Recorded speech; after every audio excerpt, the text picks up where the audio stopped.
Good evening, Superintendent Husfeld, Bay District School Board, Director Heptenstall, the Superintendent's administrative staff, ladies and gentlemen, and most importantly, Haney's class of 2014. You can't imagine what a great honor it is for me to be the keynote speaker tonight.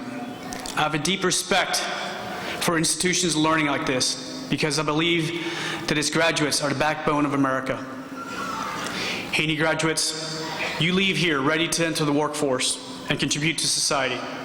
No assembly required, and batteries are included.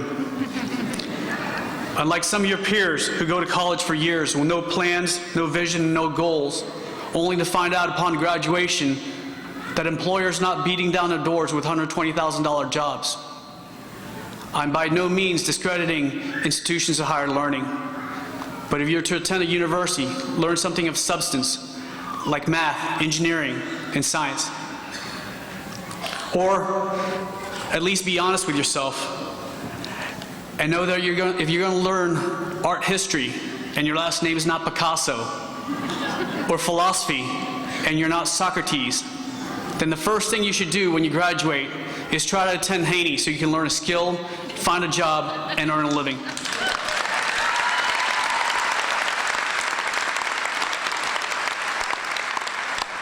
The graduates of this great school, however, have a plan and a goal. And your contributions and the contributions of those that came before you is what built America. You see, it isn't the politician or the philosopher that built this great nation. It was the craftsman who toiled and labored. It was a craftsman, a silversmith by the name of Paul Revere, that devised an early warning system during the Revolutionary War. It was a craftsman, a typesetter named Benjamin Franklin, that helped draft the most incredible document in our nation's history, the U.S. Constitution, by which many of us swore allegiance. It was a craftsman that built the Transcontinental Railroad, which has been the artery of America for more than a century and a half. It was a craftsman, a machinist named Henry Ford, who created the assembly line, which led to the Industrial Revolution and propelled America to be a superpower. It was a craftsman, a telegraph operator, named Thomas Edison, who created the incandescent light bulb and lit the way for the world. It was a couple of craftsmen brothers, bicycle shop owners, named Orville and Wilbur Wright, who created the airplane, which later allowed the United States to be the first to fly across the Atlantic nonstop and put a man on the moon. When the world needed us, our craftsmen built ships, aircrafts, and tanks so that we can liberate the world against oppression. When the world wars ended, the craftsmen beat the swords back into plowshares and we rebuilt the nation. In my personal life, it was a craftsman, a carpenter, who transformed my life and the lives of billions around the world and became my Lord and Master.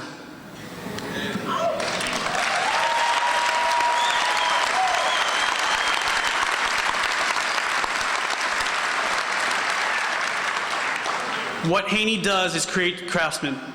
You teach automotive services, repair, and bodywork to keep the cars on the road that get Americans to work every day.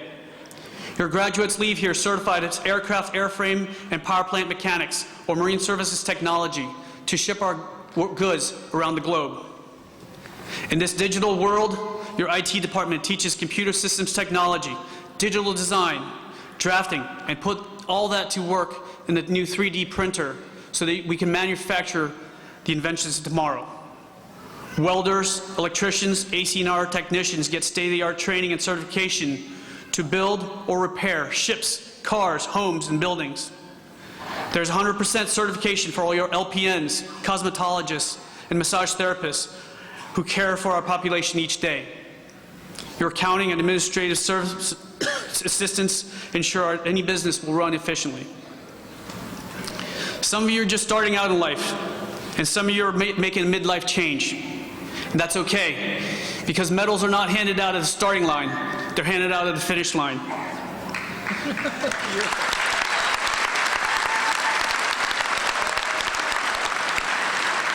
Some of you have stumbled along the way or taken a long path to get here, but you're here now, and that's all that matters.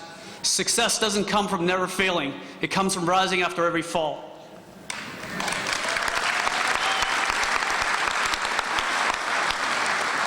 You may read in papers that China will soon surpass the United States in industry. Do not be disheartened.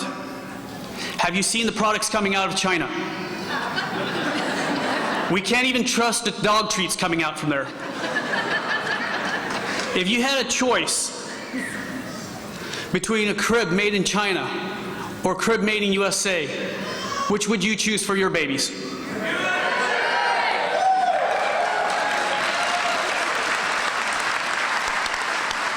That is because everything we do here is with pride and quality. It means something when your name and reputation is on the line. Besides, it's not like China and Russia have an immigration problem, because people aren't flocking to their shores. Those countries have never been mistaken for the land of opportunity. Here, your ideas and your work is your own, not the property of the state. So from my vantage point, having traveled all over the world, I think we're doing pretty well.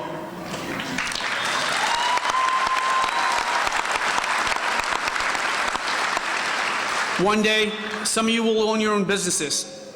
And these, ladies and gentlemen, are my heroes, the small business owners. Ignorant people will say you didn't build it yourself, but I have to wonder who they think helped the small business owner. Government? Government can't even build a website right now.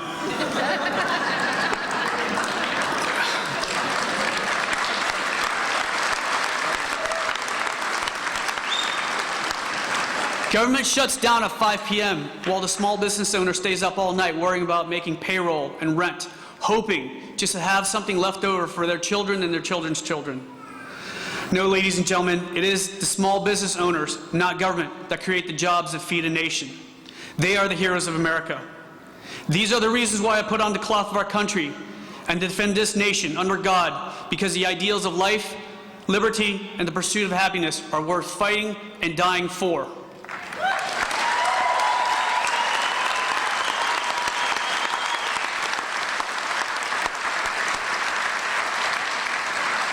I have one thing left for you as you become contributing members of society. Never, ever allow anyone to take away what we are as Americans. In the military, just like at Haney, we train everyone the same. At the Naval Diving Salvage Training Center, there's one standard, regardless of race, creed, or gender. That is because the sea is unforgiving, and things like hardship, challenges, adversity, and war are indiscriminate. Difficulties in life do not care if you're man, woman, black, white, Hispanic. It's hard on all of us just the same. It's the great equalizer. What it does care about is what you are inside.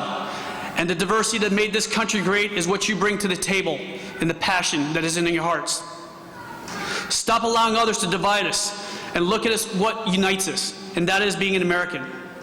Our country's motto is E pluribus unum, out of many, one. I wasn't born in this country. I was a refugee, and this country took me in, and its ideals gave me something to believe in and to fight for.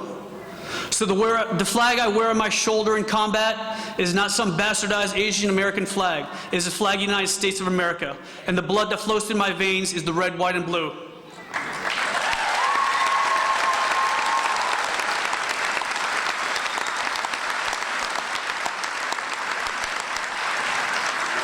So remember this as you start your lives, and don't allow others to hold you back with labels, because the only label we need is made in USA.